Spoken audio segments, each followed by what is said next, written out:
We prioritize, journalists of color. We prioritize the voices of journalists of color, both at the staff reporter level and in terms of leadership, because I think another key piece of this is it's all well and good if you have journalists of color who are writing the stories, but if you have an editor over their head who's going to take out some of the very important context that they might add, or some of the things that might come from their own lived experience and expertise, that's just as big a problem as having a fully homogenous newsroom.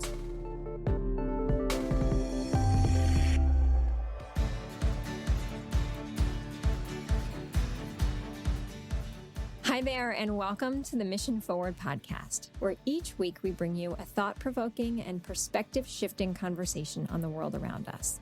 This season, we're looking deeply at the role that communications and communicators play in helping us make sense of the world.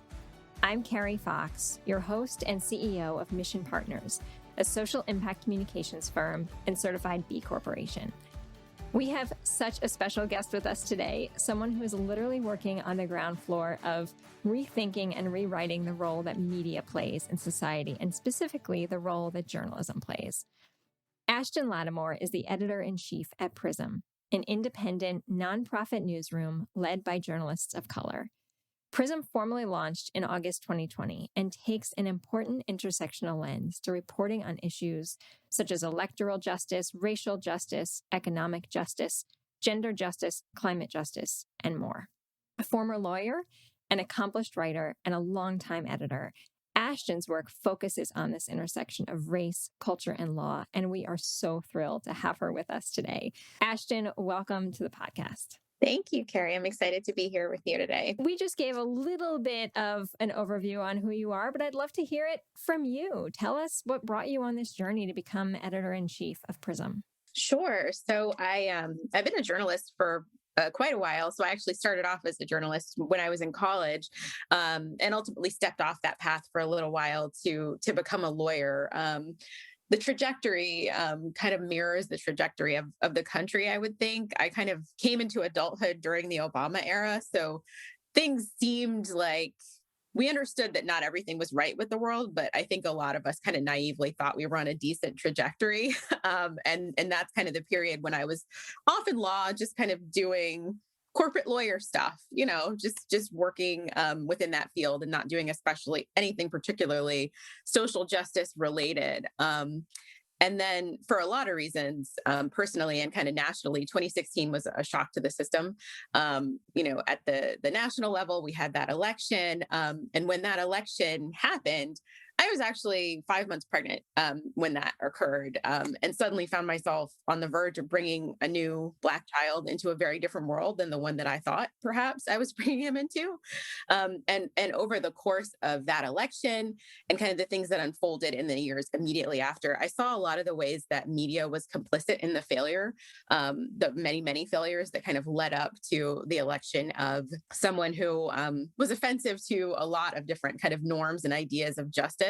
But also, like, as we saw increasingly, seemed fundamentally opposed to like the very idea of democracy, and the way that the media kind of played a role in normalizing that, in kind of clearing a path for that, and treating that and all of the kind of messages and ideas that made space for that election, treating them as equivalent to things on the other side that perhaps were not equivalent.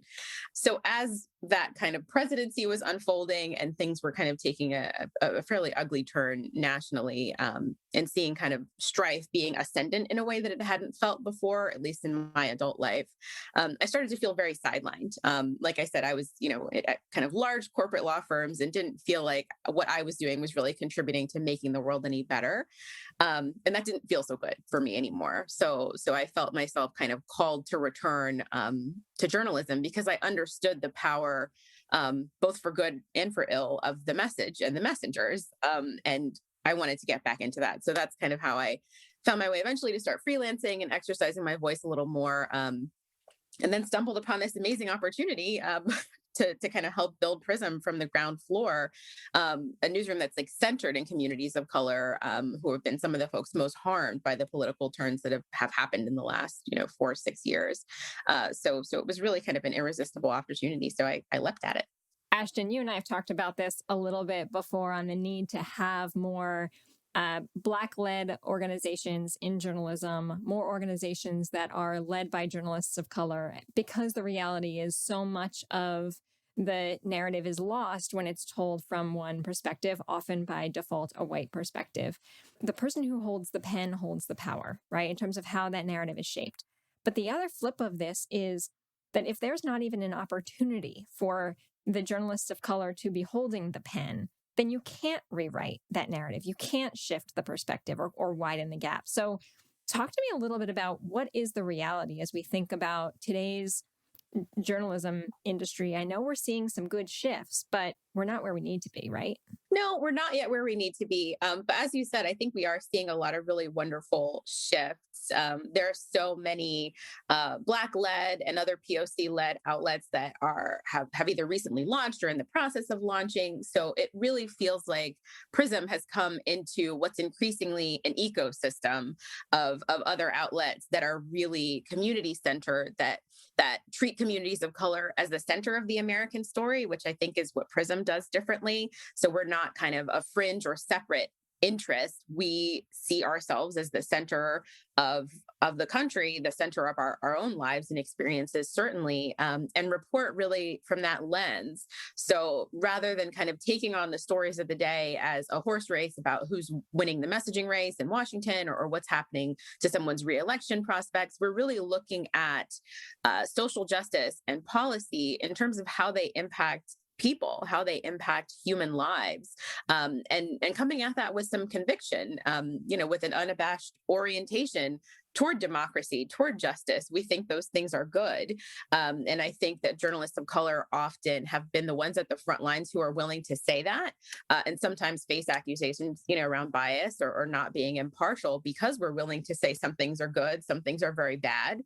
Here are the ways that these issues are affecting our communities, and here's a way that we think the world can be made better. Mm-hmm. Is there a way you go about determining what kinds of issues or stories you're going to take on in any given moment to address some of those gaps that maybe you're seeing? Part of it is understanding what are some of the key forces that are animating a lot of the major conflicts that we're seeing right now.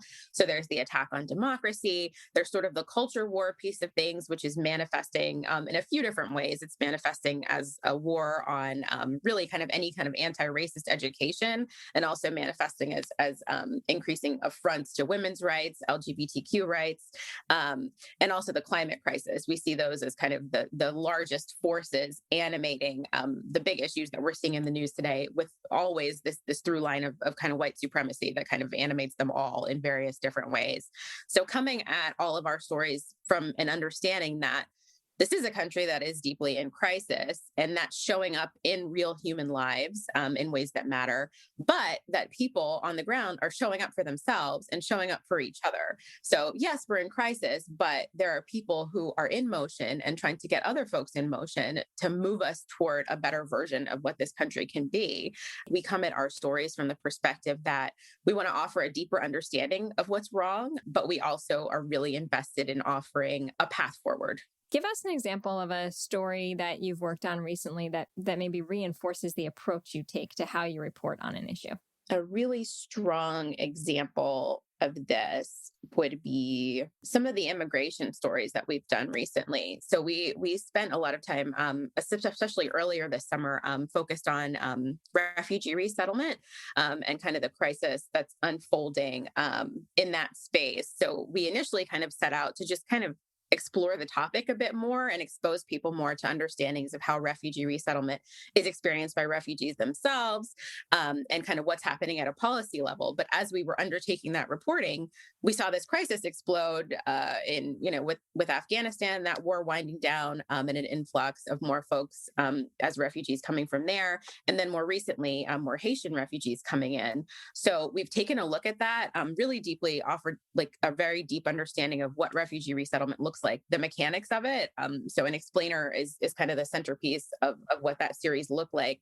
But apart from the mechanics of it, really diving deep with some reporting led by folks who themselves are resettled refugees, amplifying their voices about what needs to change within those resettlement programs, what's working within those resettlement programs, and the ways that communities kind of encircle new arrivals to the country. And then as the news cycle has unfolded about those issues, really shining a light on what's happening right now on the ground with different refugee and immigrant communities. I really want to reinforce that because that to me feels like such an important piece of storytelling and perhaps the first reminder of what the default process is versus the opportunity that exists in journalism to have journalism be community led. And I know you all have a fellows program. You're thinking differently about how the storyteller, how the journalist is not just having access to a community, but is embedded in the community. And so how do how have you built that newsroom and how are you continuing to cultivate that newsroom? We built it in a couple of ways that I'm really excited about. One of them is just that we have kind of an open call for freelance folks to pitch us stories, and we also routinely reach out to different community-led organizations to seek out their commentary on the news as it's unfolding. And by this point, I think we've published more than 100 plus voices, which are 99%, Black, Indigenous, and people of color. Many of them community leaders, or just folks in community who are doing the work or sharing their experiences. But just lifting up that kind of volume of different voices has been a really exciting opportunity for us to kind of reach into many different communities around the country and create a pathway for people to share experiences at kind of the national level.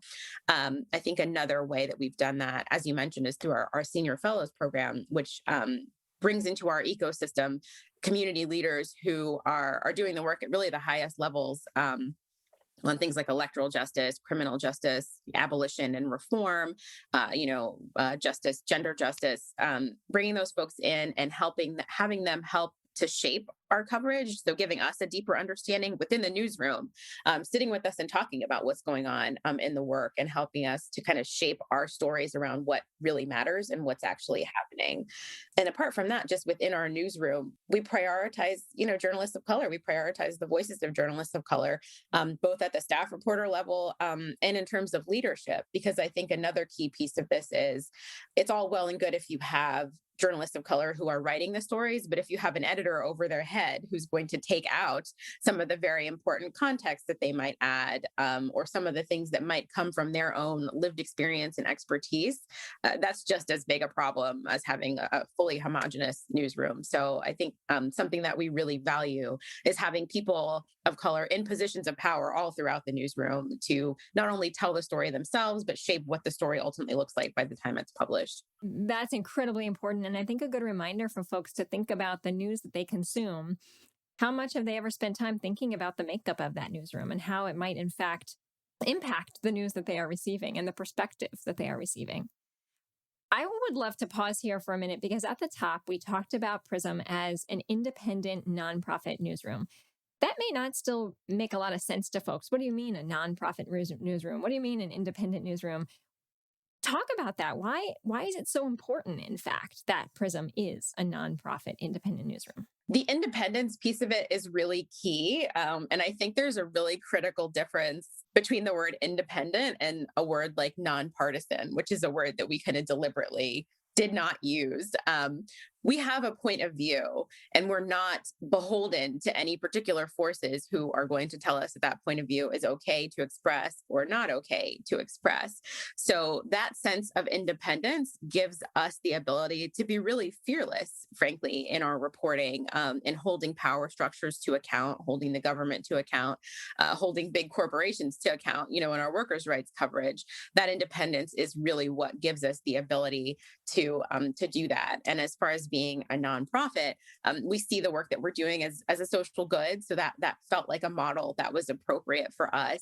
And it also kind of frees us up from kind of this profit-driven idea to focus more on sustainability. What are the ways that we can make our journalism valuable to the communities that we're aiming to serve, in such a way that they're willing to invest in us, which is ultimately where we're headed. I want to go back and explore something a little more deeply with you, Ashton. Something that we're taking on this season around some of the communications norms that show up in Western society. And I'm thinking primarily through an ableist lens in this moment, and how by default, many of us deliver communications and content in a way that assumes everyone can access it. When, as we know, that's not the case, right? So, from your point of view, as Prism has been so intentional, what norms of communications do you abide by or consider when you are creating content? What norms are you challenging and almost rewriting in your workplace? I think one of the things that we have started to be even more thoughtful about in the last kind of year is understanding that not everyone in our readership exists within the same spaces, particularly within social justice spaces, but wanting to invite more folks in. So being careful about not assuming knowledge of acronyms or certain terms has been something that we've been really intentional about, because we just want to make sure that we are writing in a way that's open to everyone and invites folks to learn more, rather than kind of just talking to a group of folks who may be the most informed. That's something we've been thinking about a good deal more.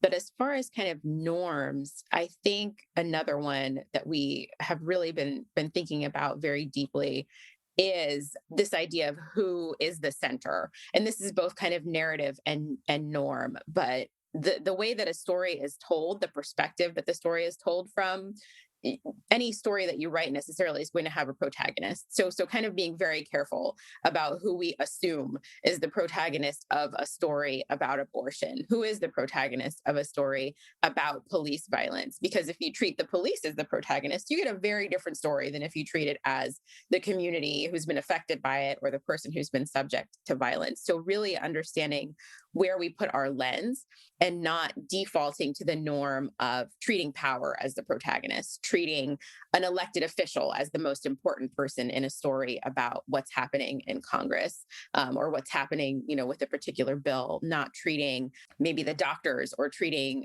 the legislature as the important people in a story about abortion, but what's happening to the women themselves who are seeking these procedures, or the women themselves and other folks who are trying to help others get access when there's no access available. It really impacts what ultimately gets published, who you decide is the center of your story. And I think some of the journalistic norms that have existed have been really harmful in terms of narrowing who people see as important, and significant enough to report from their point of view. So that is so interesting to me because it speaks to the role of communicators across all platforms, whether they are journalists by trade or not. But if we think about folks who are listening to this are representing communications directors, development directors from nonprofits and foundations, organizations, and coalitions, a variety of people who are working to use communications as their tool to advance social change. And everything that you've just shared is such an important reminder and very specific skill to be thinking about of, are you in your communication uh, thinking specifically about who is the main character, who's the protagonist, what bias might you be naturally bringing into that to kind of check the bias before you release that content. If you're putting a fundraising appeal together, who's at the center of that story and how have they been consulted in the development of the story? We use this phrase at Mission Partners that we did not coin, but have seen it many times before: design for the margins. If you design not just for the person that gets your work and is on the inside track of your work, but for the folks who really may have very limited view and understanding and knowledge of the issue, you're more likely to be able to communicate to them. Is that correct? I think that sounds exactly right. Designing your work, certainly staying true to what your core messages are, but trying to shape them to bring as many folks in as you can, not pursuing that without conviction, but doing so just in a way that's accessible. I think that's a word that you used, accessibility. And that can be, that's something that you can kind of enact across many different axes. And I think it matters, especially if you're trying to do the work of social good. You kind of need coalition building. And something to be clear about, this doesn't necessarily mean orienting your work toward folks who are viscerally opposed to everything that you're talking about, because I think that's another norm that has brought about some toxic results in many halls of journalism, kind of treating people who are openly and unabashedly racist or fundamentally opposed to the idea of democracy as people we should be trying to reach. That's not kind of what our aim is at Prism. I'm talking more about coalition building between different parts of communities of color who may not typically be in conversation with each other, but if we approach our messaging in a way that's accessible, can be put into conversation with each other, that can result in some really powerful action. The best by default is always to build the bridge, right? Not to tear it down. All right, my last question for you, because we are almost at time already. What are you working on at Prism that gets you really excited, and what should we be looking out for? So, a couple of things. We have a fantastic collaboration that's just starting up with Workday Minnesota, which is an outlet based in Minneapolis, focused on workers' rights. So, increasingly, the two of us, our outlets are going to have a lot more shared stories on workers' rights, workers organizing. Out of the Midwest, especially centered on immigrant workers. So that's something that folks can look out for. And further into the future, as redistricting unfolds around the country after the census has been completed and now district maps are being redrawn. Prism's working on a series with the support of the Solutions Journalism Network to explore and explain the fight against racial and partisan gerrymandering, both within court, with independent redistricting commissions, really taking a deep dive into what solutions have worked and are working and which ones are maybe falling short of what our expectations were in this really important kind of push for representation that's fair. So cool. Well, I am thrilled about that on a lot of levels, including we had Tina Rosenberg on last season to talk about solutions journalism and the importance of asset framing. And so we'll make sure we'll pull that one back up too. So no paywalls, right? Access to all of your content. And where do folks go to access that content? People can go to www.prismreports.org to access all of our content. And as you said, there's no paywall. We welcome donations. We welcome people to sign up as members, sign up for our newsletters, and follow us on all social media. But no paywall. And our content is not only free for readers to consume, but for any news outlets who feel like there's a gap in their own coverage, it's free to republish. Just across the board. And we will post those links in the chat in the show notes too, so folks can see them. Ashton, you and your team are doing such incredible work. Thank you for taking a few minutes away to connect with us today. And thanks for everything you're doing. We look forward to continuing to support you. Thank you. Mission Forward is produced with support of Nimra Haroon and the Mission Partners team in association with True Story FM. Engineering by Pete Wright.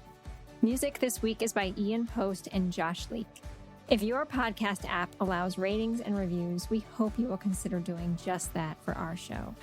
But the best thing you can do to support Mission Forward is simply to share this show with a friend or colleague. Thanks for your support. We'll see you next time.